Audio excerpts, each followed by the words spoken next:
Bonsoir, bienvenue à ce troisième rendez-vous des imaginaires des futurs possibles que le Théâtre de Vidy organise avec l'UNIL et la Fondation Zoën. Merci d'être là pour ce troisième rendez-vous avec Dominique Bourg, Bernard Stiegler et Mathieu Arnoux. Vous rappelez aussi que vous êtes dans un théâtre et qu'il y a aussi des œuvres qui font écho aux questions que l'on traite dans ces soirées. Et notamment cette semaine, vous informez qu'il y a un spectacle qui s'intitule Selve, qui a été créé par le GDRA, une compagnie composée d'un anthropologue musicien et d'un circassien, et qui font le portrait d'une jeune amérindienne Wayana, qui est une façon aussi de se connecter d'une autre façon à ces problématiques. Je laisse la parole maintenant à Dominique Bourg pour cette soirée au sujet de la technique. À tout à l'heure. Mesdames, Messieurs, bonsoir. Merci d'être là. Et avant de présenter nos invités, je voudrais juste... Je pense que vous le savez, vous avez vu ça avec le blog. L'après-midi, avant qu'on se retrouve en soirée, il y a 7 artistes avec des domaines d'activité très différents et 7 jeunes chercheurs de l'UNIL qui travaillent un après-midi avec nous. Et parmi ces artistes, il y a Antoinette Richner qui a publié ce livre Après le monde chez Buchet-Chastel, début janvier. Je l'ai lu et heureusement je l'ai lu début janvier et pas avant Noël. Mais c'est un roman magnifique et très très fort. Je vous invite à le lire. Alors, comme d'habitude, on accueille des personnalités hors normes.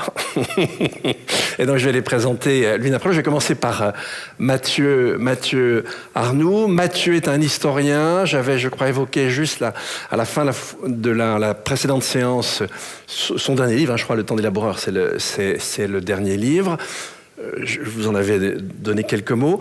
Mathieu est un historien médiéviste, mais c'est aussi le directeur d'un labo qui s'appelle le LID et qui est un laboratoire interdisciplinaire où on trouve des physiciens, des biologistes et des différents représentants, je pense, de sciences sociales, dont évidemment dont l'histoire. Et puis, à ma gauche, Bernard Stiegler, philosophe. Alors, pas seulement philosophe, lui aussi qui est vraiment dans l'interdisciplinarité depuis le début de sa carrière universitaire à l'UTC en France, à Compiègne, et qui mène des actions, on dirait, d'envergure. Je ne sais pas si tu as prévu d'en parler, mais notamment un projet de comment tu dis ça ? Néganthropocène. Bon, et donc c'est un projet... on pourrait dire de refonte de l'économie sur des territoires avec 6 expériences dont certaines, pas toutes encore, si j'ai bien compris, sont déjà en cours. Alors, ça va se passer de la manière suivante. C'est tout d'abord Mathieu Arnoux qui va intervenir.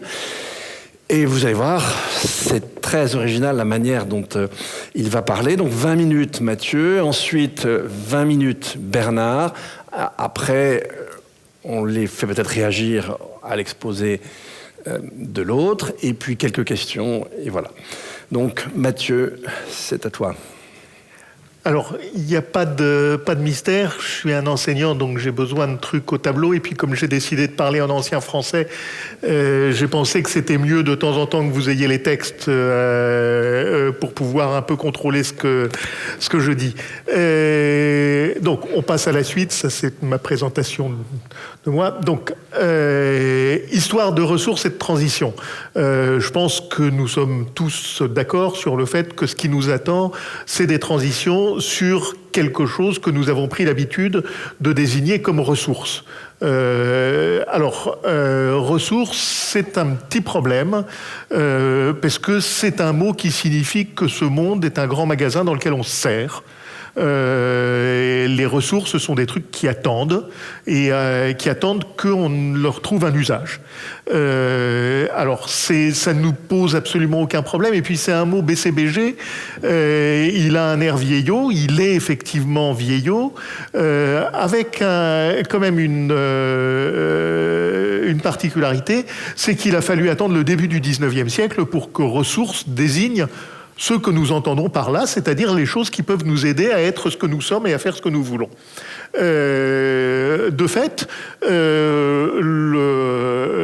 sens n'existe qu'à partir très précisément des textes de Jean-Baptiste Say sur les agents naturels dans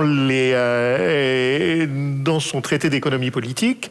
Ces agents naturels qui sont, dit-il, dans des textes qui sont des textes absolument magnifiques, en société avec l'homme, et qui, étant inépuisables en principe, ne coûtent absolument rien, n'ont pas de prix, et c'est dans une formule très imprudente, mais qui devait avoir un autre sens, dit ces choses-là ne relèvent pas de l'économie politique, ce qui semble dire que ça relevait d'une autre économie, mais par la suite, on a oublié qu'il existait cette autre économie, et les ressources sont sorties purement et simplement de la réflexion économique, avant d'y rentrer de manière, à mon avis, très catastrophique depuis quelques décennies. Bon, qu'est-ce que ça veut dire ressources au Moyen-Âge ?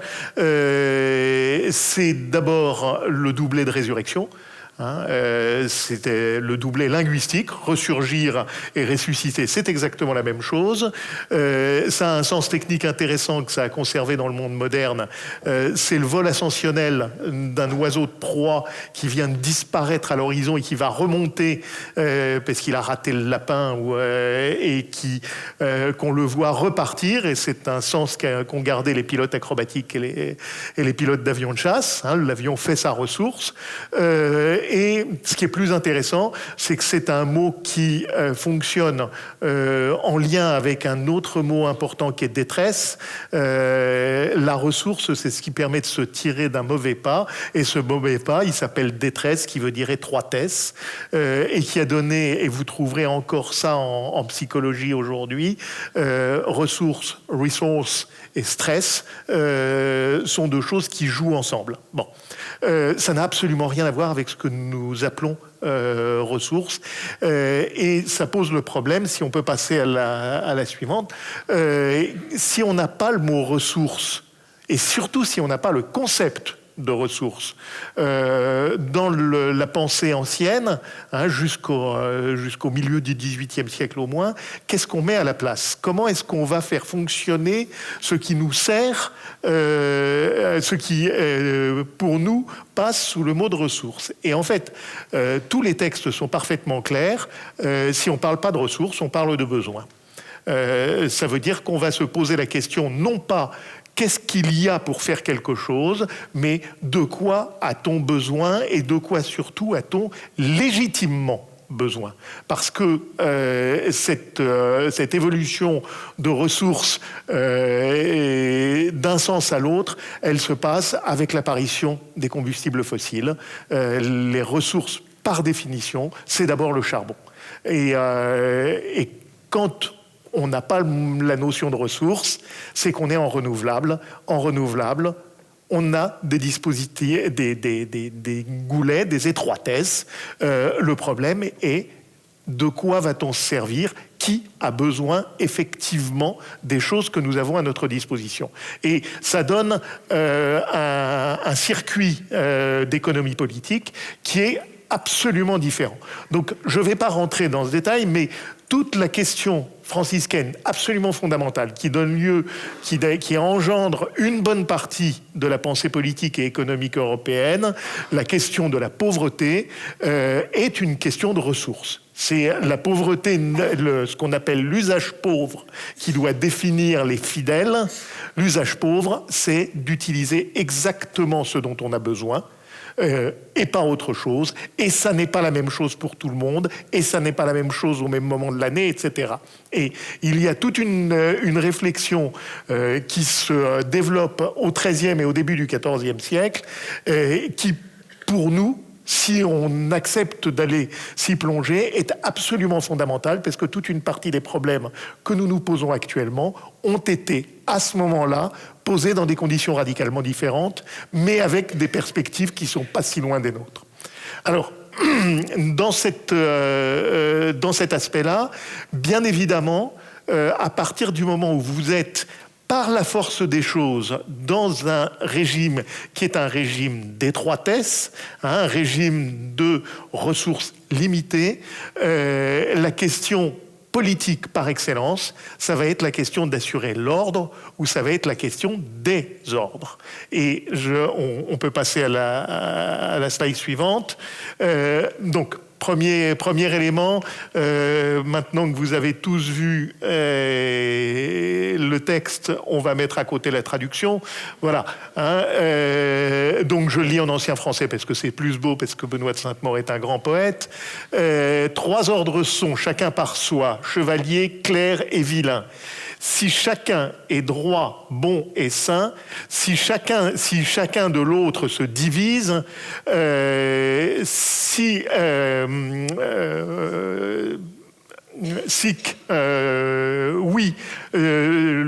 la Sainte Église les reçoit tous.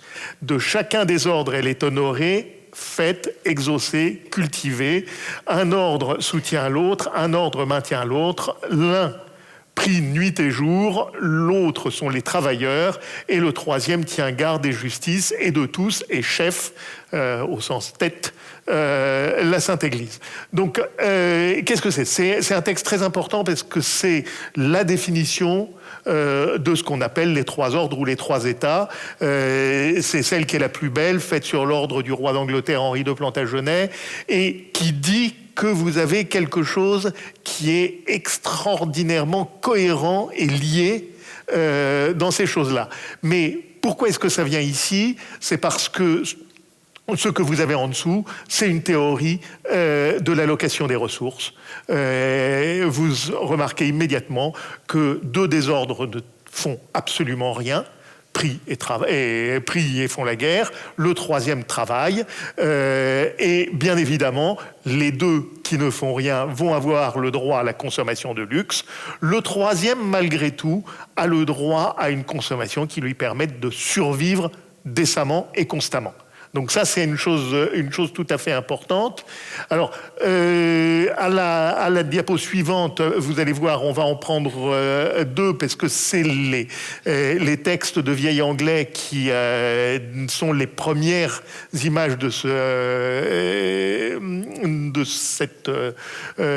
cette théorie des ordres. J'insiste, c'est un tabouret. Il a 3 pieds.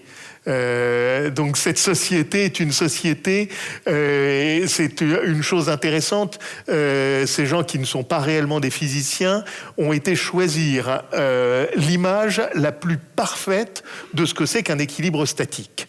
Ils ont considéré la société comme un équilibre statique et les ordres sont ce qui fait tenir cette société ensemble. Donc le trône se tient sur 3 pieds, les travailleurs, les guerriers et ceux qui prient. Les travailleurs sont ceux qui produisent notre nourriture, les prieurs intercèdent sur nous auprès de Dieu, etc. Sur ces 3 pieds repose le trône. Si l'un vient affaiblir, il tombe, au dommage certain des 2 autres pieds. Et je vais juste, la slide suivante va vous donner, non, vous donne rien parce que je l'ai supprimé, mais qu'est-ce que ça nous dit ?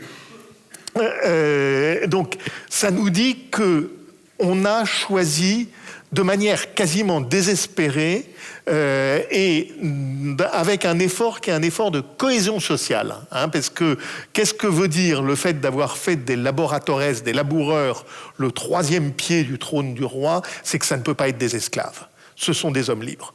Ce sont des chrétiens, et sur eux, autant que sur les 2 autres, repose la stabilité du monarque. Donc, absolument essentiel de se souvenir de ça, quand on sait que ce schéma de paix sociale est contemporain d'une des périodes, et on peut passer à la slide suivante. Non, on revient à... Voilà. une des périodes qui est une période fondamentale de croissance économique et de croissance démographique. Dans les 10e, 12e siècles, la population de l'Europe est multipliée par 4 ou 5, les villages sont créés, les champs sont ouverts, etc. Donc un processus de transformation économique, territoriale, monétaire, etc., absolument gigantesque, et nous savons tous que ce sont les moments les plus dangereux pour une société. Quand d'un seul coup quelque chose se met à abonder et que va se poser le problème de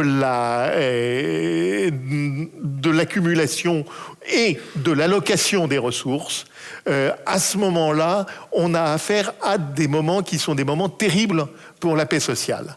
La paix de Dieu, qui est caractérisée par les 3 pieds du tabouret du roi, est une manière d'essayer de théoriser cette paix. Ne nous faisons pas d'illusions, cette paix est une paix armée.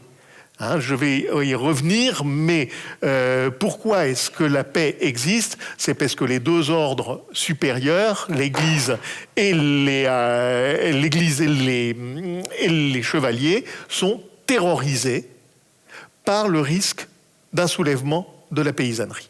Et que cette structure est une structure de négociation non pas avec les pauvres, comme on le dira plus tard, mais avec les travailleurs. Alors, est-ce que c'est simplement une idée?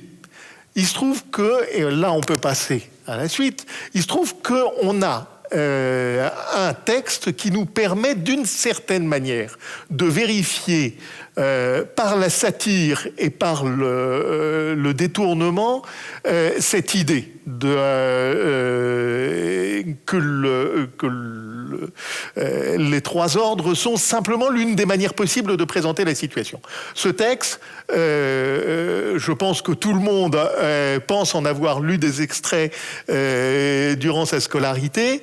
C'est le roman de Renard, qui est un texte dont je ne sais pas si je dois vous recommander la lecture, parce qu'il est d'une obscénité et d'une scatologie absolument phénoménale quand on va le lire. Et encore aujourd'hui, c'est un texte que je me refuse à lire à haute voix devant mes étudiants, parce que on se dit, c'est assez curieux, c'est de la littérature en vers et en langue vulgaire, on sait qui l'a faite, et donc c'est un monsieur qui s'appelle Pierre de Saint-Cloud, et il est maintenant parfaitement daté. Alors ce serait une histoire magnifique à vous raconter, mais plus tard, parce que c'est un arbre, c'est un roman en croissance perpétuelle. Il fleurit pendant 2 siècles, on rajoute des branches, comme on dit, à l'arbre du roman de Renard. Mais maintenant, on sait que Pierre de Saint-Cloud, qui l'a écrit, est très proche de Benoît de Sainte-Maure. Il écrit exactement au moment où Benoît de Sainte-Maure écrit son texte sur les 3 ordres. Et alors, très très rapidement, il y a plusieurs manières de lire, il y a plusieurs strates. Une première strate dit que la haine entre le loup Isengrin et Renard le Goupil est quelque chose d'assimilable à ce qui a déclenché la guerre de Troie.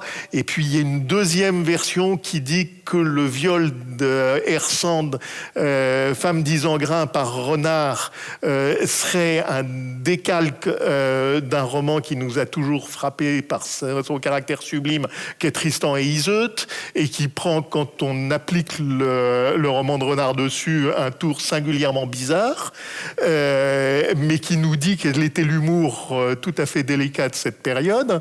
Et un troisième élément nous dit, et on peut passer à la suivante, voilà, bon, peu importe, ça c'est la chronologie de la constitution de ce truc qui est d'une complexité épouvantable. Ce qui nous intéresse, c'est que ces débuts, c'est le noyau initial est d'avant 1200. On passe, voilà.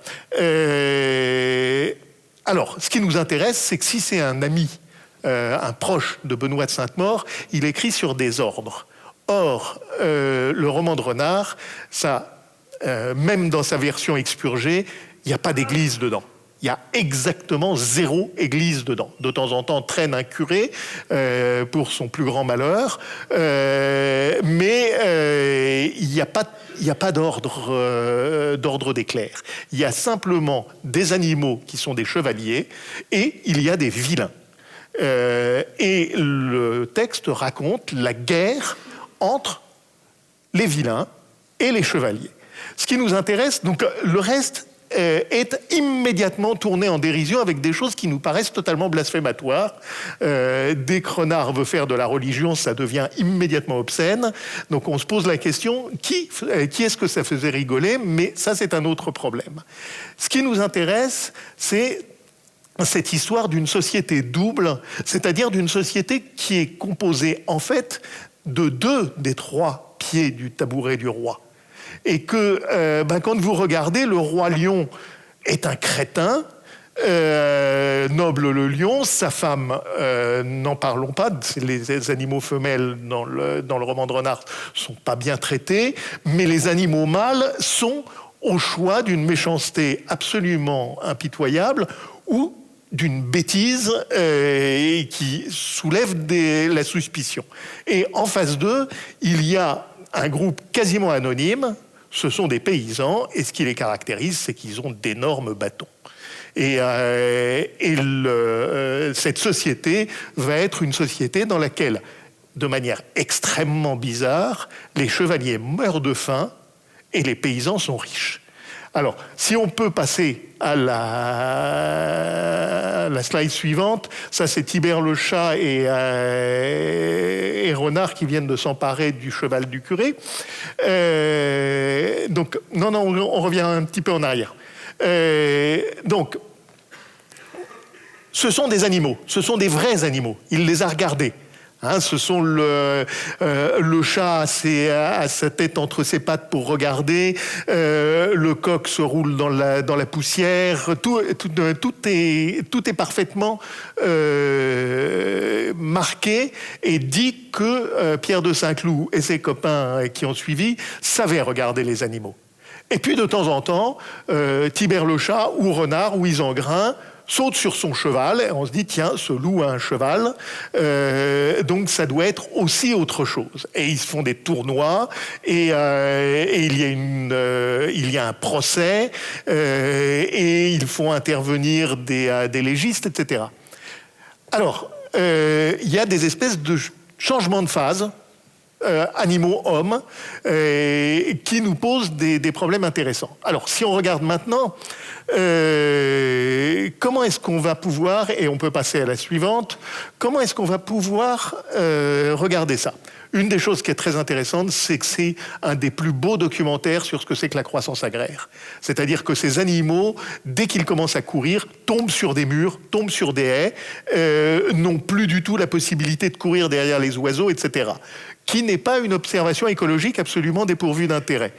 Et deuxièmement, qu'est-ce que ça veut dire? Ça veut dire que leurs ressources à eux sont en train de diminuer et leur faim est due au fait qu'il n'y a plus d'oiseaux, il n'y a plus de petits... Les lapins sont ailleurs. Et où sont les lapins, les poules, etc. Ils sont dans les maisons des paysans. Alors, ce qui nous intéresse, c'est que ce que vous avez là, c'est une définition d'un double système de consommation. Les animaux sont en régime de flux, comme on dirait aujourd'hui pour de l'énergie. Ils courent derrière des animaux en liberté et c'est très fatigant. Et l'un d'entre eux, Renard, qui est l'animal sans foi ni loi, a compris que le stock est beaucoup plus intéressant. Le stock, qu'est-ce que c'est? Ça s'appelle un poulailler. Un poulailler est un stock de poules. Si on rentre dedans, on peut se servir. Et donc, le leitmotiv va être, pour Renard, d'arriver à s'introduire et à prendre les biens stockés. Alors, juste, et ça va, j'en ai plus pour longtemps, slide suivante. Voilà. Alors, qu'est-ce que fait Renard? On peut même passer à la suivante tout de suite. Voilà. Tibère le chat est un gros chat. Hein, c'est visiblement un chat sauvage et à voir la manière dont il terrorise les gens, ça doit être une grosse bête. Et Tibère le chat est un animal dont Renard a peur. Renard négocie. Et Renard lui propose, s'interroge poliment, même s'il s'en fiche totalement, pour savoir si Tibère va bien. J'ai certes si grand faim que j'en ai toutes les chines courbées. Avez-vous un coq ou une poule ou quelque chose que je puisse manger ? Et un renard va dire, je suis désolé Tibère, mais tu es un chat, tu n'es pas un seigneur. Donc les chats, qu'est-ce que ça mange ? Ça mange des souris. Donc, trop mené aura grand danger, grande seigneurie, une foison de souris grasses et de rats, je pense vous n'en goûteriez plus, si bien sûr, non vous ne le feriez pas, je ne m'en laisserai jamais, je vais vous en donner en abondance demain au soleil levant. Et on peut continuer, il y a un prêtre qui habite là, et ce prêtre a un grand grenier rempli de graines et un stock de graines, vu sous les yeux de Tibère, c'est obligatoirement un stock de souris. Et Renard va proposer au chat de s'introduire pour manger les souris, le but étant, parce que c'est quand même très répétitif, qu'à chaque fois que quelqu'un s'introduit chez le paysan, Renard file vers le poulailler. Ça va très très mal se passer pour Tibère, qui aura quand même le temps, en sortant, d'émasculer le prêtre qui essayait de sauver sa récolte. Mais Renard sera sorti avec 3 poules. Ensuite, il enverra l'ours brun vers le stock de miel qui est constitué par une ruche. Ensuite, il enverra Isengrin le loup, et à chaque fois, ça se termine de la même manière, à grands coups de bâton sur ces pauvres animaux, et Renard sort avec les poules. C'est une vraie théorie. Hein, c'est ça qui m'intéresse. C'est que là, vous avez quelque chose qui dit quel est le regard de la classe dominante, si je puis dire, sur cette société. Des paysans sont en train de construire des stocks et il n'est pas question que ces stocks ne profitent pas à Renard et à ses amis. Et c'est l'un des points les plus intéressants parce que ça nous dit ce que c'est qu'une société en économie renouvelable, en système renouvelable. Il y a un flux d'énergie. Hein, il fait fleurir et grandir les fruits, il rythme la vie des animaux. C'est un flux dans lequel les prédateurs peuvent vivre, mais difficilement.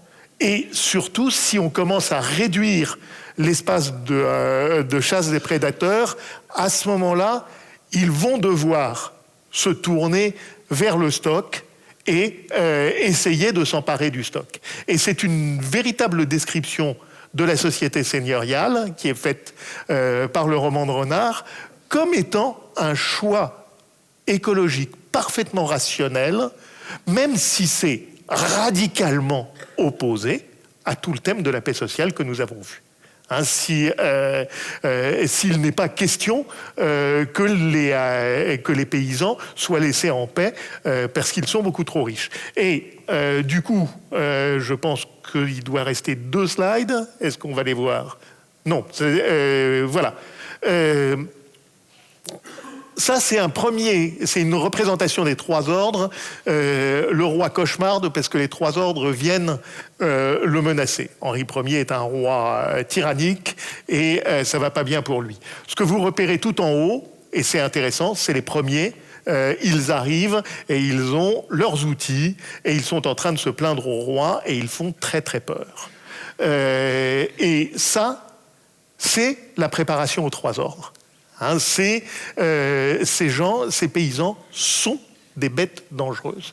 Alors, si on passe au suivant, voilà, c'est exactement la même représentation. Ça, c'est la troupe des paysans qui vont poursuivre l'armée et qui vont faire détaler une armée constituée de nobles, le lion, de la panthère, du léopard, du zèbre, du dromadaire, etc., de tous les animaux de zoo possibles et imaginables qui détalent parce que les paysans sont en train d'arriver avec leurs bâtons.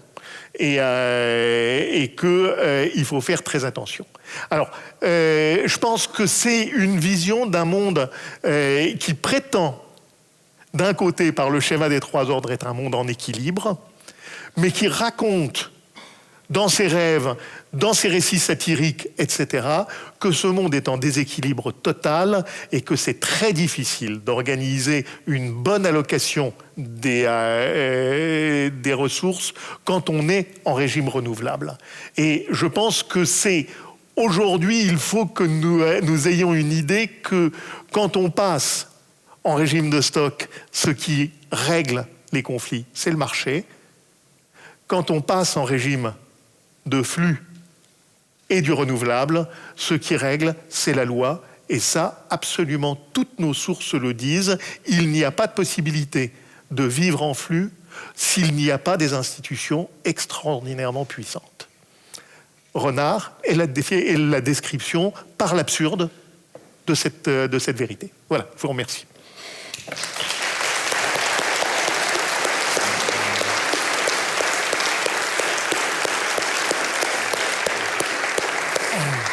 Merci beaucoup Mathieu. On vient d'envoyer tout ton propos à Macron. Peut-être qu'il se reconnaîtra dans le cauchemar d'Henri Ier.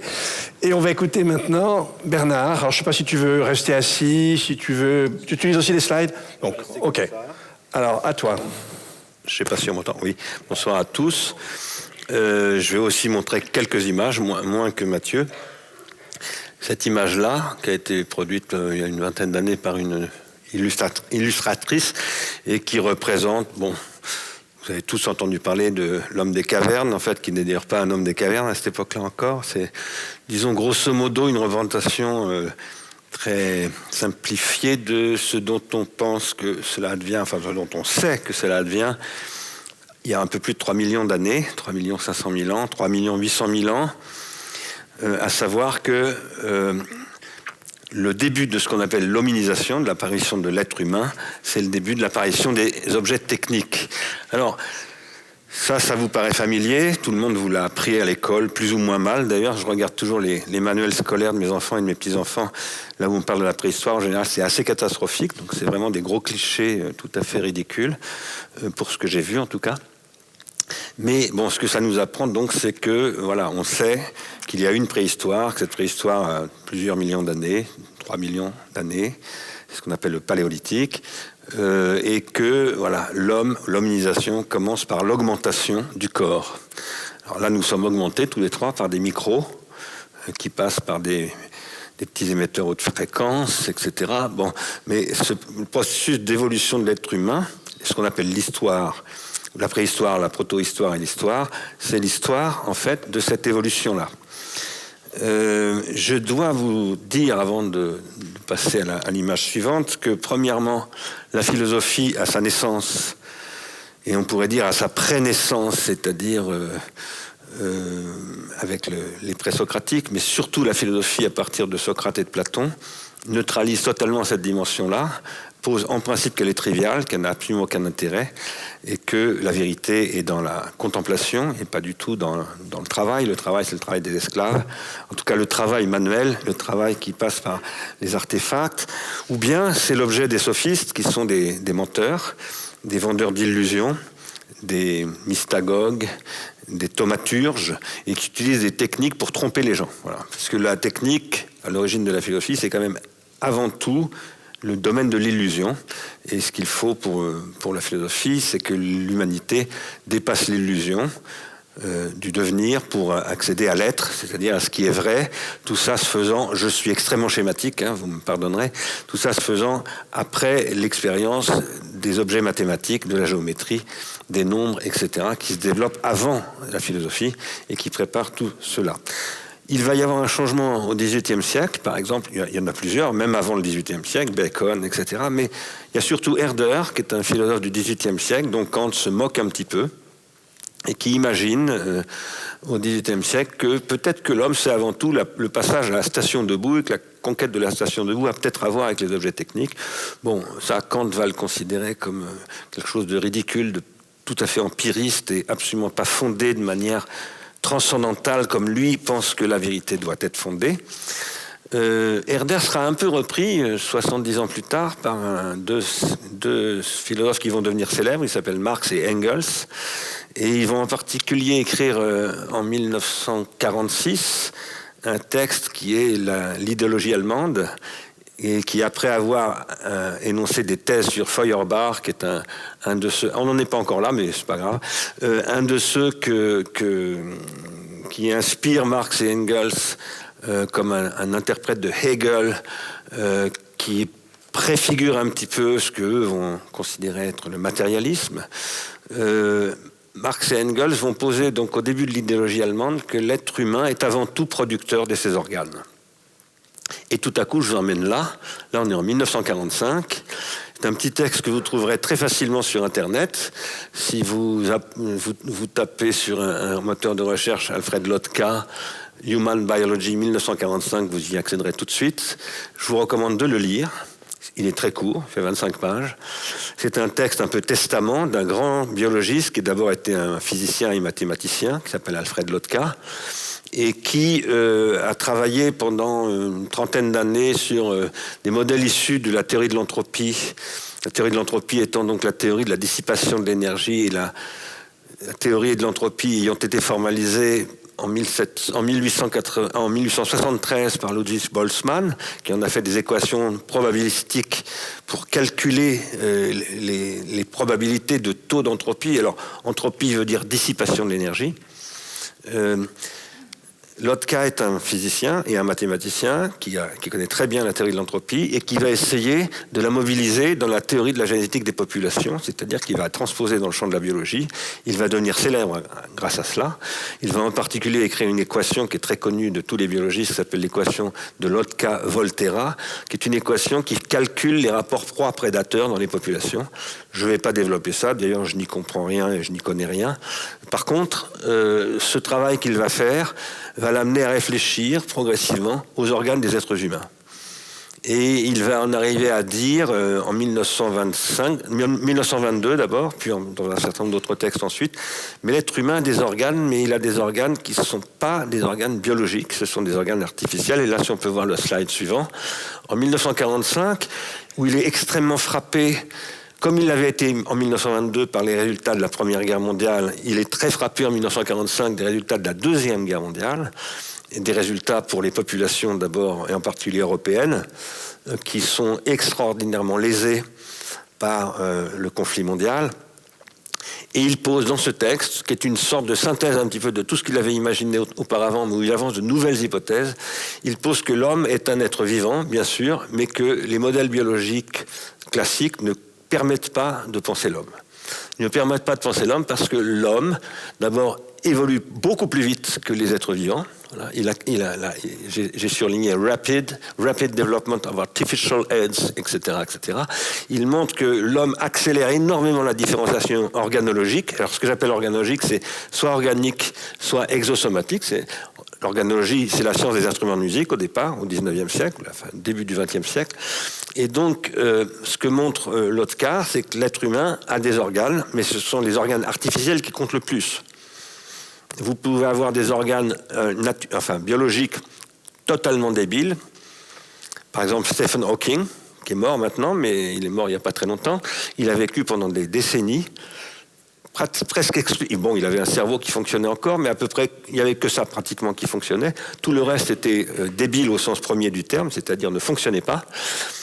Par contre, il était entouré d'ordinateurs, etc., et de 50 personnes qui servaient ces ordinateurs, qui étaient tous payés par l'université de Cambridge, parce que c'était aussi une source de revenus extrêmement importante pour Cambridge, Stephen Hawking, et il était aussi considéré comme le physicien le plus important de son temps, ce qui n'est pas du tout mon avis d'ailleurs, mais néanmoins, bon voilà, c'est un très grand physicien, il n'y a pas de doute là-dessus, je ne pense pas du tout que ce soit le plus grand, mais ce que je veux dire, c'est qu'il est vital pour la société, non seulement pour Cambridge, l'université de Cambridge, non seulement pour l'Angleterre, mais il est pour le monde entier. Il est vital parce qu'il développe ce qu'on va avoir dit ensuite par Lotka dans la slide suivante, mais on reste sur celle-ci pour le moment. Il développe des savoirs. Et ce qui est fondamental pour les êtres humains, c'est d'avoir des savoirs. Pourquoi ? Parce qu'ils développent, l'être humain, des organes artificiels. Et ces organes artificiels, à la différence des organes naturels des plantes ou des animaux, disons du vivant en général, eh bien, c'est que les organes des êtres vivants en général, ils sont spontanément orientés vers la production de négantropie, de ce que depuis Léon Briouin on appelle le négantropie, qu'avant Léon Briouin, on appelait de l'entropie négative. C'est en fait Erwin Schrödinger, un an avant ce texte d'ailleurs, en 1944, qui donne des conférences à Dublin dans lesquelles il explique que le vivant, c'est une réalité qu'on ne peut pas expliquer avec les lois de la physique pour une raison très spécifique, qui est que le vivant a une capacité, de toutes sortes de manières différentes, selon les êtres vivants, de différer la loi de l'entropie. La loi de l'entropie, en principe, elle s'applique dans l'univers d'une manière mécanique, c'est vraiment au sens strict du terme, c'est la dissipation de l'énergie, la matière étant elle-même de l'énergie, comme vous le savez, donc la dissipation de l'énergie au niveau de la matière, par exemple, c'est l'érosion de la matière, etc. Et ce que montre Schrödinger en 1944, c'est que les êtres vivants, eux, ils ont une capacité à retenir de l'énergie, c'est-à-dire et à la transformer et à produire à travers cette transformation de l'énergie et à travers des populations qui constituent des espèces, une évolution endosomatique, c'est-à-dire une évolution qui constitue des corps. Quand on fait de la zoologie, par exemple, quand on compare un guépard, une panthère et un tigre, eh bien, on compare des différenciations morphogénétiques qui sont générées par l'évolution. Voilà. Et ça constitue des séries d'êtres vivants, des lignées, comme on les appelle, etc.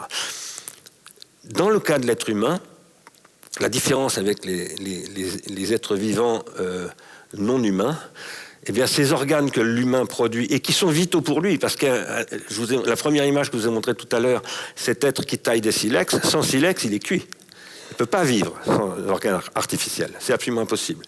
Alors, nous, on a besoin de plein de choses, d'électricité, de micros, de machins. Mais dans la jungle, enfin la jungle, disons dans la savane plutôt d'ailleurs, parce que dans la savane qu'il apparaît, qui est en Afrique du Sud, aujourd'hui, c'est pas contesté cette localisation de l'apparition de l'être humain. Eh bien, sans ces organes artificiels, il est débile, en fait. En fait, l'être humain, vous le savez, la théorie est bien connue, c'est un être néoténique, c'est-à-dire expulsé prématurément. Je ne vais pas rentrer dans ces détails qui sont discutés, d'ailleurs, mais bon, il est inachevé. Ce qui le caractérise, c'est qu'il est inachevé. Il n'a pas de poils, il n'a pas de griffes, il n'a pas de dents, il n'a rien, en fait. Et il doit tout apprendre. Marcher, manger, se couvrir, etc., etc. Il doit absolument tout apprendre. Donc le savoir chez l'être humain est absolument fondamental. Et c'est ce que dit Lotka ici. Lotka dit l'être humain évolue d'une manière orthogénétique ou orthogénique. Alors qu'est-ce que ça veut dire ? Ça veut dire que ce qui va guider son évolution, ça n'est pas la lutte pour la vie, ça n'est pas ce qui caractérise chez Darwin, donc ce qu'on appelle la lutte pour la vie. C'est un processus de sélection qui est fait par des organisations sociales, elles-mêmes basées sur des savoirs. Alors par exemple, à l'époque du roman de Renard, ce savoir, c'est l'Église, c'est les clercs. Les clercs ayant eux-mêmes et s'appuyant sur des gens qui ont un savoir de l'épée, c'est-à-dire qui savent se battre et qui ont droit de porter l'épée, etc., etc. Puis d'autres qui portent la faux, etc., et qui savent s'occuper des animaux, cultiver du blé. Voilà. Sans tout cela et sans l'organisation très complexe que ça génère, il ne peut pas y avoir d'humanité. Alors moi, ça m'a conduit à dire que ce que nous sommes, vous et moi ici, nous ne sommes pas des organismes au sens de Jean-Baptiste Lamarck, c'est lui qui a formulé le terme, nous sommes ce que j'appelle des exorganismes. C'est-à-dire que si vous m'enlevez d'ailleurs ce micro-là, je vais être obligé de hurler et au bout de la salle on ne m'entendra pas. Si la lumière s'arrête, vous ne me verrez plus, je ne pourrai plus lire mes slides, etc. Et tout s'arrête. En fait, pas tout, mais disons qu'en tout cas, tout ce qu'on considérait être un mode de vie humain normal disparaît. À partir de là, une question se pose à Lotka, en 1945, qui est l'accélération du développement. Parce qu'en plus, en 1945, vous le savez, les guerres, ça produit toujours des accélérations technologiques foudroyantes. Par ailleurs, il sait très bien ce qui se passe à Los Alamos. Il sait très bien que Los Alamos, c'est la bombe atomique, c'est les ordinateurs, c'est tout ça. Il dit tout ça évolue à une vitesse folle et on ne prend plus le temps de produire les savoirs sans lesquels ces organes ne vont plus produire de la lutte contre l'entropie, parce que comme les organes vivants, ils sont là pour lutter contre l'entropie, mais va au contraire augmenter l'entropie. C'est-à-dire augmenter quoi ? eh bien, le réchauffement climatique, la consommation énergétique totalement débridée et absolument irresponsable, bref, tout ce qu'on appelle l'ère anthropocène. Alors, un économiste qui a connu l'autre cas, si on peut voir la slide suivante, qui est Nicolas Georgescu-Roegen, qui était un mathématicien, lui aussi, c'est d'ailleurs pour ça qu'il connaissait l'autre cas, ils étaient tous les deux mathématiciens et physiciens au départ, mais Georgescu-Roegen, qui était un immigré roumain qui avait besoin de trouver du travail aux États-Unis, s'est fait recruter par Joseph Schumpeter, dont tout le monde a entendu parler, qui est le grand économiste de l'économie industrielle américaine, disons, de ce qu'on appelle aussi l'obsolescence programmée, enfin toutes ces choses-là, c'est Schumpeter, c'est ce que lui appelait la destruction créatrice. Georgescu-Roegen travaillait avec Schumpeter qui faisait pour lui de l'économétrie. Donc il mettait en équation les modèles schumpeteriens. Donc c'est quelqu'un de très important dans la théorisation et je dirais dans l'idéologie du XXe siècle, parce que c'est une idéologie. Et à un moment donné, dans ce livre, en 1971, eh bien, il se rebelle un peu. Voilà. Il se rebelle un peu contre la référence schumpeterienne, parce qu'il dit, voilà, tout ça c'est magnifique, je l'ai mis en équation, donc je doute pas, je ne conteste pas du tout que ça décrit très bien ce qui se passe, sauf que ça ne va pas durer. Ça ne va pas durer parce que ce modèle, qui est mobilisé à la demande de Schumpeter sur la base de la théorie de Isaac Newton, eh bien, en fait, il ne correspond absolument pas à ce qu'on sait aujourd'hui de l'univers. Pour Isaac Newton, l'univers était immobile. C'était l'être, en fait, exactement comme pour Platon. C'est-à-dire qu'il considérait que le cosmos était identique à lui-même, qu'il ne bougeait pas, qu'il ne se transformait pas. Ça s'appuie sur ce qui était chez Aristote, ce qu'on appelle la division entre le sublunaire et les êtres éternels que représentaient les étoiles, qui étaient, comme vous le savez, pour les Égyptiens, les Chinois, les Grecs, etc., des divinités, en fait, qui sont devenus des objets mathématiques. Donc ça représentait l'être, les étoiles, qui ne bougeaient pas, même s'il y avait des mouvements, mais les Ptolémées ont expliqué que ces mouvements étaient des illusions. Et tout à coup, qu'est-ce qui se passe ? Eh bien, alors, premièrement, Isaac Newton va dire, mais il n'y a pas de sublunaire et de... Non, il y a un univers, toutes les lois de l'univers sont homogènes. Voilà. C'est l'espace universel de Descartes qui va être transformé par Newton en une théorie universelle de la gravitation en particulier, puisque ça va devenir la base de la physique newtonienne, ce qu'on appelle la mécanique newtonienne, et ça pose que l'univers est universellement identique à lui-même. Donc c'est l'être pur, d'une certaine manière, intégralement mathématisable, on appelle ça la physique mathématique. Mais en 1924, un ingénieur et physicien français qui s'appelle Sadi Carnot se penche sur la machine à vapeur, il va en optimiser le fonctionnement, et il met en évidence que l'optimisation du fonctionnement, elle est limitée par quoi ? Parce que plus tard, on va appeler l'entropie. C'est pas lui qui va produire le mot, c'est Clausius, un Allemand, et ça va conduire à une théorie qui s'appelle la mort thermique de l'univers, formulée d'abord en 1850 par Thomson. Alors, qu'est-ce qui va sortir de tout ça ? Il va sortir de tout ça d'abord que Edwin Hubble, dans les années 1920, va montrer qu'en fait l'univers est en mouvement, que c'est un processus qui est en expansion, qui se transforme en permanence, qu'il n'est pas du tout stable. Albert Einstein va refuser cette théorie pendant 8 ans en disant c'est faux, c'est pas possible, ça correspond pas à mes modèles, c'est impossible. Et puis au bout du temps, il va dire non, en fait, il avait raison. Voilà, c'est moi qui avais tort. Et il va revoir tout ça. Et finalement, il va dire la loi de l'entropie, c'est la plus universelle de l'univers. C'est-à-dire que ce qui est vraiment universel, c'est la dissipation de l'énergie. Bien plus que toute autre chose. C'est la loi qui commande toutes les autres lois. Schrödinger, 15 ans plus tard, va dire oui, mais le vivant, localement, a une capacité, non pas à échapper à la loi, mais à la différer localement dans l'espace et dans le temps. Alors, une éphémère le fait pendant très peu de temps, un éléphant pendant 100 ans, une tortue pendant 300 ans, etc. Mais de toute façon, la vie est condamnée à disparaître, comme tout. Voilà. Alors, on va regarder l'image suivante. À partir du moment où on réfléchit à tout ça, il faut lire un petit peu. Alors, lire. Ce livre-là est tout à fait accessible, de Alfred Whitehead. Les autres livres d'Alfred Whitehead sont très difficiles. Je vous en parle de ce livre parce que dans ce livre-là, qui est une série de conférences que Whitehead a faites dans les années 30 ou 40, je ne me souviens plus exactement, que dit-il ? Il dit que dans un monde en expansion, travaillé par l'entropie, où l'homme est doté d'organes exosomatiques, il n'emploie pas l'expression, mais il décrit ça. Il sait très bien que l'homme est pris dans la contradiction de développer des organes qui vont contre lui s'il ne sait pas les développer. Il dit la raison a une fonction. La fonction de la raison, c'est de lutter contre l'augmentation de l'entropie, c'est-à-dire de diminuer l'entropie. Et cette fois-ci, l'entropie, je l'écris moi avec un A et un H, en reprenant l'expression du GIEC qui explique que voilà, les problèmes du changement climatique, c'est ce que le GIEC appelle des forçages anthropiques, où l'homme, en tant qu'anthropos, force la nature et du coup produit de l'entropie. Et donc, mon interprétation, c'est que Whitehead appelle à une production, je m'arrête, de négantropie où le savoir est mis au service de la lutte contre l'entropie, mais où là, la technique n'est plus du tout quelque chose de périphérique au savoir, c'est le cœur même du savoir. Voilà. Toutes ces questions, j'aurais voulu vous dire comment elles nous renvoient à des questions d'économie qui permettent de lutter contre l'anthropocène et pour entrer dans ce que j'appelle le néganthropocène. C'est une économie de la lutte contre l'entropie qui s'appelle l'économie de la contribution que j'expérimente en ce moment sur les territoires qu'a évoqué tout à l'heure Dominique, mais on en reparlera peut-être dans la discussion. Tout à fait. On va peut-être se rasseoir. On va applaudir. Merci. Approche-toi.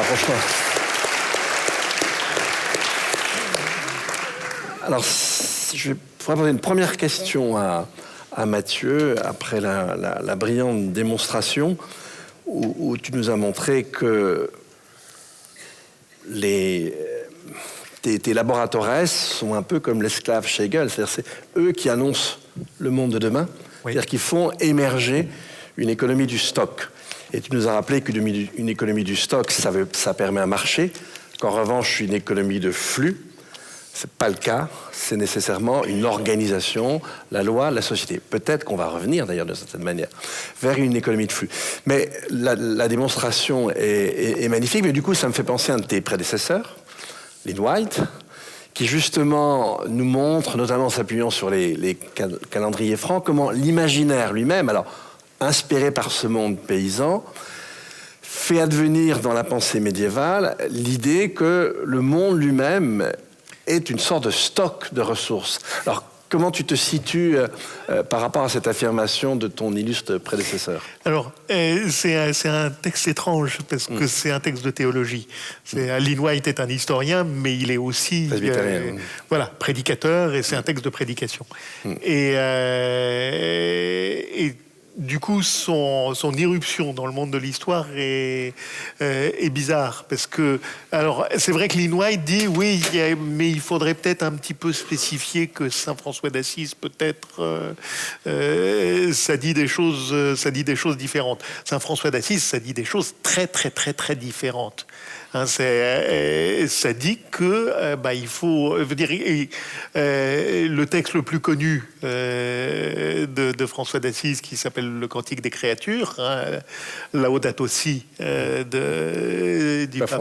pape François.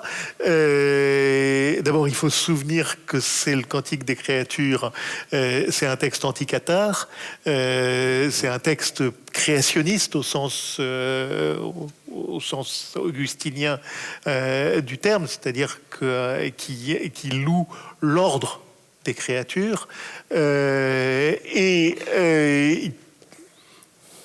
je crois qu'il faut être plus augustinien que ne l'est bizarrement Lynn White, et dire il y a un ordre des choses, et d'une certaine manière, l'ordre des humains n'est pas tellement supérieur à ça. Il s'inscrit dans cet ordre aussi. Et moi, je suis en désaccord avec ça, parce que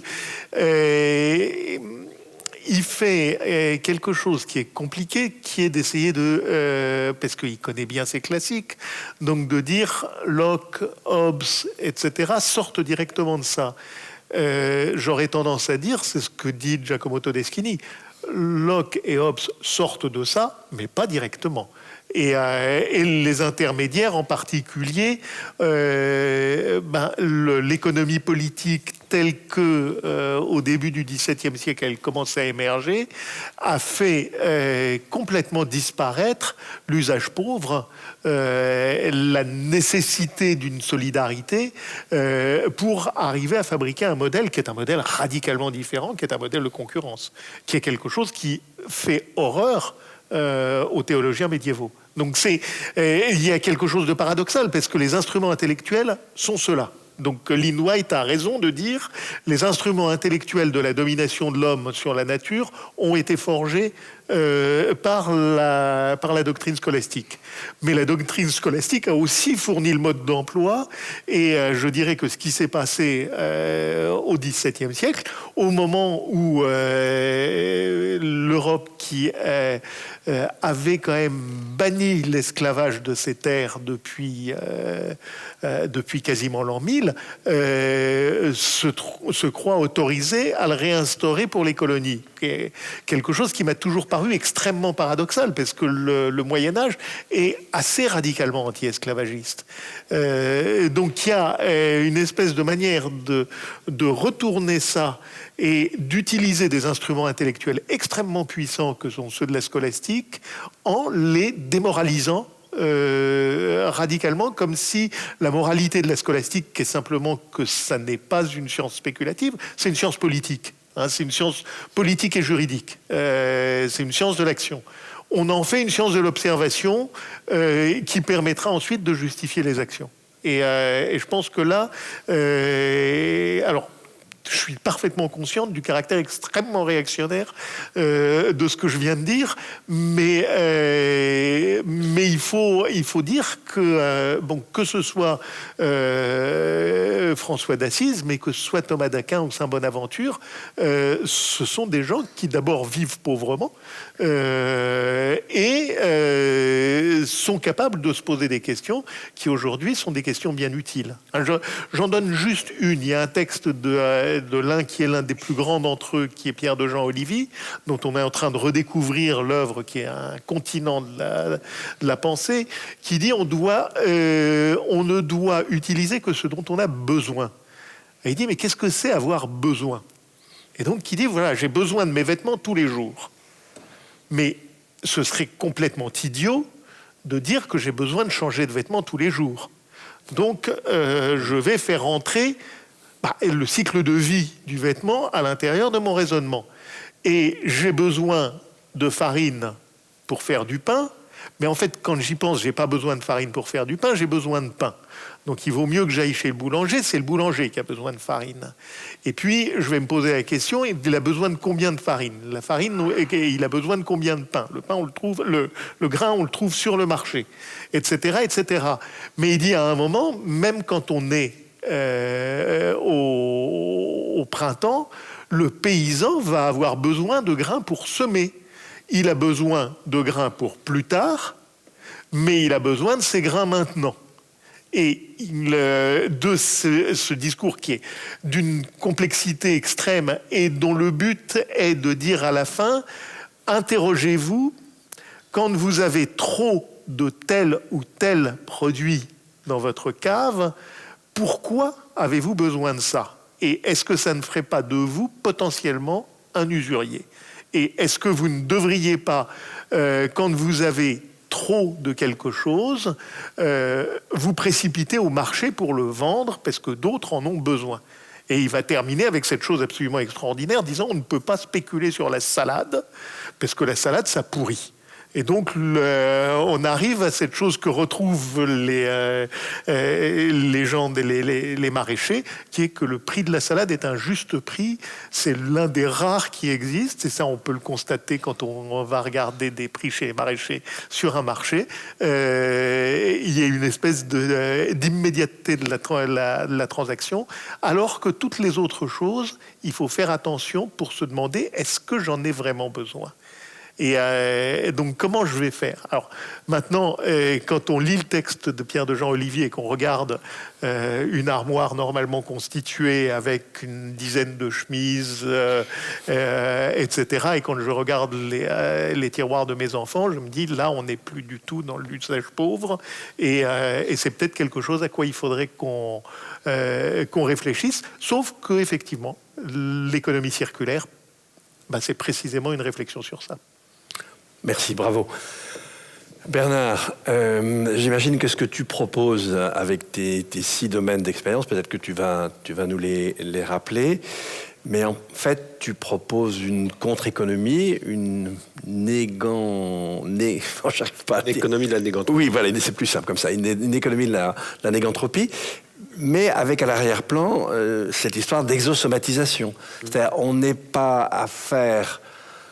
une sorte de système qui serait postérieur au système industriel avec sa multitude d'objets. C'est en fait une façon de repenser le système industriel. C'est ça que tu proposes? Tu peux nous l'expliquer un petit peu? Oui, tout à fait. Alors, d'abord, ce dont vient de parler Dominique, c'est un travail en cours dans un territoire bien localisé, petit territoire de 400 000 habitants, 430 000 habitants, qui s'appelle Plaine Commune, qui est donc une coopérative de communes au départ, qui est devenue maintenant ce qu'on appelle un établissement public territorial, et où nous avons lancé, à la demande de cet établissement public territorial, une expérimentation sur 10 ans, qui a commencé il y a 3 ans, et qui a pour but donc de faire émerger une économie contributive. On appelle ça économie contributive. Cette économie contributive qui s'inspire au départ du logiciel libre d'ailleurs, et bon, moi, j'ai commencé à m'intéresser à cet aspect des choses à une époque où je fais de la philo, mais je fais aussi de temps en temps des excursions dans divers métiers. Donc, j'ai été directeur de l'Institut national de l'audiovisuel pendant 5 ans en France. Et voilà, c'est une entreprise de 1000 personnes, parmi laquelle il y avait 70 développeurs qui faisaient des logiciels, et j'ai découvert le logiciel libre. Je ne savais pas ce que c'était. J'ai passé pas mal de temps de ma jeunesse dans le marxisme, donc pour moi... l'industrie, les productions industrielles, c'était forcément l'hyperdivision industrielle du travail, la prolétarisation plus ou moins des travailleurs, et d'un seul coup, je découvre des communautés de libristes, on les appelle comme ça, donc qui partagent le savoir, qui invitent les utilisateurs à ne pas être simplement des utilisateurs, mais des contributeurs. Bref, je me suis beaucoup intéressé à ce truc de manière très précise, d'ailleurs, y compris avec des intérêts de patron d'une boîte, donc de voir comment on pouvait en faire une économie de tout ça. Ensuite, j'ai continué à l'IRCAM, puisque l'IRCAM, c'est une entreprise, pas une entreprise, c'est un établissement public de 180 personnes, où il y a aussi là des développeurs. Bref, c'est comme ça que je suis entré dans ces questions, je dirais, par des questions très, on pourrait presque dire managériales, même si je ne suis pas du tout un manager, mais j'avais quand même ce genre de responsabilité. Et ensuite, on a créé avec des amis une association qui s'appelle Ars Industrialis, qui a commencé à réfléchir à ces modèles-là, et en y introduisant, par ailleurs, les questions d'entropie et de négantropie. Et on a fait l'hypothèse qu'il serait possible de développer une économie de contribution. Non seulement serait possible, mais serait indispensable et inévitable. Pourquoi? Parce que l'automatisation qui se développe est en train de diminuer l'emploi. Ce qu'on appelle la croissance, en fait, c'est un modèle qui a été construit dans les années 30, au XXe siècle. C'est un modèle qui repose sur un certain nombre de facteurs, dont un des facteurs fondamentaux, c'est l'emploi. L'emploi qui solvabilise les marchés, etc., etc. Je ne vais pas rentrer dans le détail. Grosso modo, on peut dire c'est Keynes, et Roosevelt qui mettent en place ce dispositif, et qui, Keynes l'a dit lui-même d'ailleurs, hein, qui ne durera pas. Keynes a dit à un moment donné, l'emploi, ça va s'arrêter, il va y en avoir de moins en moins. Alors Keynes était très optimiste, il dit on travaillera 10 heures par semaine. Bon, c'est pas tout à fait ce qui se passe malheureusement, parce qu'on ne partage pas du tout le travail, qui d'ailleurs est de l'emploi, et pas simplement du travail. Moi, je distingue l'emploi et le travail.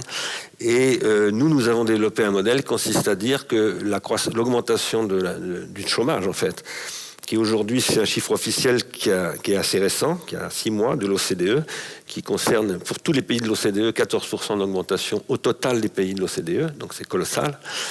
Ça va obliger à redistribuer des gains de productivité, plus par l'emploi, puisqu'il y en a de moins en moins, mais par ce qu'on appelle un revenu contributif, qui donne le temps et la possibilité à des gens de développer des savoirs sur le modèle des régimes des intermittents du spectacle en France, c'est-à-dire que les gens touchent ce revenu pour pouvoir développer des savoirs, mais il est conditionnel, ce revenu. Ce n'est pas un revenu inconditionnel.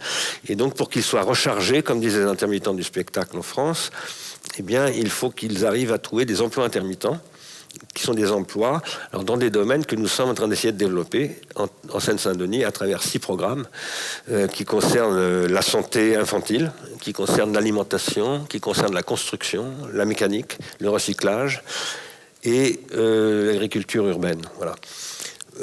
En Seine-Saint-Denis, nous avons identifié cela après une étude d'1 an pour voir quels étaient les potentiels de la Seine-Saint-Denis. Si on travaillait à Neuilly ou à Lausanne, ça ne serait pas du tout les mêmes choses. Alors ça, c'est un programme qu'on a lancé, qui a démarré. Comme tu l'as dit, il y a 3 programmes qui ont vraiment démarré effectivement avec des habitants qui sont... C'est très important de préciser ça aussi. Ces territoires, on les appelle des territoires apprenants contributifs. Pourquoi? Parce que ce sont des territoires de recherche contributive. Pour nous, quelqu'un qui travaille fait de la recherche. Même si c'est un pâtissier ou n'importe quoi. Un bon pâtissier, c'est quelqu'un qui invente des choses, qui produit des nouveaux, et peut-être dans une logique de pauvreté aussi, en un sens, voilà, parce que c'est notre problème quand même. C'est aujourd'hui de réduire, c'est pas simplement l'empreinte carbone, mais c'est de réduire tous les taux d'entropie. Et l'entropie, c'est pas simplement l'entropie thermodynamique, c'est l'entropie biologique, c'est-à-dire c'est la destruction de la biodiversité, et c'est l'entropie informationnelle, c'est-à-dire c'est la prolétarisation des savants qui ne savent plus rien, mais qui sont dépendants des machines. Et ces machines, on sait qu'elles vont se planter. On le sait de plus en plus d'ailleurs. Donc, nous disons qu'il faut relancer la construction de savoir, la production de savoir, et pas simplement à l'école ou dans le cercle familial, mais par des organisations de territoires apprenants. Et donc, ce qu'on a commencé à faire en Seine-Saint-Denis, qui est assez concluant pour le moment sur 3 ateliers qui ont vraiment démarré, et je pourrais en parler si vous le voulez tout à l'heure, on est en train de développer une échelle beaucoup plus importante qu'on a proposée à l'ONU il y a un mois à Genève, même pas un mois, 3 semaines, voilà, et qui consiste à lancer un programme mondial de création de territoires apprenants sur tous les continents, qui travailleraient ensemble à développer des voies de lutter contre l'entropie. Alors, dans des domaines qui peuvent être la lutte contre la montée des eaux, l'alimentation en Afrique, etc., et qui s'appuie sur cette logique qui consiste à faire travailler ensemble des chercheurs. Alors des chercheurs qui sont des chercheurs qualifiés comme tels, c'est-à-dire qui viennent par exemple de l'UNIL ou de l'UTC ou de différentes universités, parce que ce sont des gens qui font des thèses en physique, en maths ou je sais pas quoi. Alors nous on travaille plutôt avec des post-docs, parce qu'on a besoin de gens un petit peu trapus. C'est du terrain difficile, donc il vaut mieux des gens qui ont un peu d'expérience. Mais ces chercheurs, on ne les finance que s'ils s'engagent, d'abord s'ils se trouvent un terrain. Donc ils travaillent sur l'enquête qu'on a faite, ils vont rencontrer des gens, ils arrivent à identifier des gens avec qui ils peuvent travailler, à qui ils proposent un chantier de recherche contributive, et le but c'est que ça produise une économie. Alors, une économie qui peut être une économie associative, ça peut être une économie publique, par exemple, transformer du service public dans des démarches de ce type, ou bien ça peut être de l'économie de marché. Parce que ce qu'on essaye de faire, c'est de faire que, en fait, on passe d'une microéconomie de la localité à des changements des indicateurs économiques macroéconomiques. Voilà. C'est ce qu'on est en train de. C'est pour ça qu'on travaille avec des grandes banques, pour essayer de rendre ça transférable à des niveaux de la biosphère. Pourquoi ? Parce qu'ensuite, il faut faire des échanges entre ces territoires. Et ça passe évidemment par des marchés internationaux. Donc, alors, en ce moment, on est en train de lancer quelque chose avec l'Équateur, enfin les îles Galapagos, la Croatie, la Corse et l'Irlande, parce qu'on travaille sur les économies insulaires dans des contextes donc, qui sont ceux de l'Anthropocène. Mais on est en train de réfléchir en Italie aussi à des recherches des économies contributives urbaines. Enfin bref, c'est une discussion qui est en cours, un chantier. Même ici en Suisse romande, puisqu'on discute. Hier, j'ai discuté avec le canton de Genève, voilà, de voir s'il y a quelque chose qui peut se faire avec quelqu'un que tu connais d'ailleurs. Ok. Alors, je vais demander à l'un et à l'autre, parce que c'est très riche ce que vous avez dit. Mathieu, si on veut retrouver l'analyse du roman de Renard, on va la lire où ? Il faudrait que je l'écrive. Ah ben alors écoute, tu as commencé ce soir, maintenant tu as une dette par rapport à ce public. Et là, alors c'est une analyse un peu bizarre parce que mes collègues physiciens de mon laboratoire m'ont expliqué que là, il y avait un vrai modèle thermodynamique possible parce que c'est une chose qui n'est pas si fréquente en sciences sociales, c'est la définition d'un système en total déséquilibre. Et ça, c'est intéressant. Voilà. Mais il faut que je l'écrive. Ok. Alors, sinon, le temps des laboureurs, chez Albin Michel, qui est paru il y a quelques années. Et toi, Bernard, tu vas publier très prochainement un livre. Tu peux nous le dire ? Alors, il y en a un qui vient de sortir, qui s'appelle La leçon de Greta Thunberg, parce que dans ce contexte-là, on a créé une association des amis de la génération Thunberg, avec lesquels... Qui est liée à ce projet, hein ? Qui est liée à ce projet, avec lesquels on crée une école internationale. D'accord. D'ailleurs, j'ai rencontré des membres de Youth for Climate de Genève. Magnifique. Voilà. Et on a par ailleurs créé un site qui est aussi en train de se transformer en livre, qui sera publié en français et en anglais, qui s'appelle Éléments de réponse à Antonio Guterres et Greta Thunberg, qui est un livre co-signé par 60 personnes. Voilà, c'est ça. Voilà, qui sont des... Qui paraîtra dans quelques mois ? Au printemps. Au printemps. Mais qui sera en ligne dans une semaine. Alors, merci beaucoup à vous deux. Si je ne me trompe pas, on a une pause maintenant. Gabriel ? Bon, merci.